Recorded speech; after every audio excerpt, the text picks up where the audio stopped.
ইউরোপের দেশ পর্তুগালে বিদ্যুৎ বিল কমানো সংক্রান্ত বিরোধী দলীয় একটি প্রস্তাবের অনুমোদন দিয়েছে দেশটির জাতীয় সংসদ। দর্শক, এ বিষয়ে বিস্তারিত জানাতে পর্তুগালের লিসবন থেকে সরাসরি যুক্ত হচ্ছেন সহকর্মী আনোয়ার এইচ খান ফাহিম।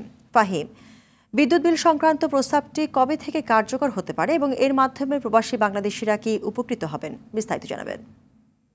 নাবিলা, আপনাকে ধন্যবাদ। আপনি যে বিষয়টি বলেছেন যে পর্তুগালে বিদ্যুৎ বিল কমের জন্য বর্তমান যে বিরোধী দল রয়েছে তারা একটি প্রস্তাব দেয় জাতীয় সংসদে এবং সেটি পাশ হয়। এই প্রস্তাবটি যে দলটি দিয়েছে সেটি হচ্ছে পর্তুগালের দীর্ঘদিন ক্ষমতায় থাকা দল পর্তুগিজ সোশ্যালিস্ট পার্টি। তারা বর্তমানে বিরোধী দলে আছে এবং তারা যাতে করে বিদ্যুৎ বিল বৃদ্ধি পেয়েছে এবং ভ্যাট 6% কমানো হয় এরকম একটি প্রস্তাব দেয়।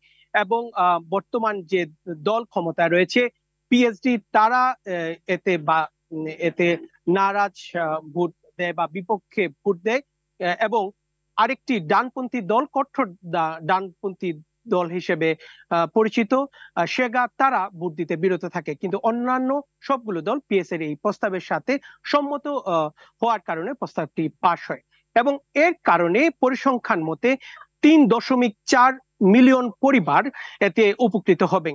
আর আপনি যে বিষয়টি বলেছেন বাংলাদেশিরা উপকৃত হবেন কিনা, এখানে প্রচুর বাংলাদেশি পরিবার লোক বসবাস করছেন, তারা অবশ্যই এতে উপকৃত হবেন এবং এই প্রস্তাব অনুযায়ী এই কম বিদ্যুৎ বিলটি জানুয়ারির 2025 থেকে চালু হবে এবং এতে করে যারা এখানে অবস্থান করছেন, যারা ব্যাচেলর অবস্থান করছেন, তারাও আবাসিক বিদ্যুৎ বিল দিয়ে যাচ্ছেন, তারাও উপকৃত হবেন এবং যারা এই দেশটিতে বাংলাদেশি আসবেন, তারা যারা বসবাস করবেন উপকৃত হবেন। এই ছিল সর্বশেষ নাবিলা এই বিষয়ে। ধন্যবাদ আপনাকে।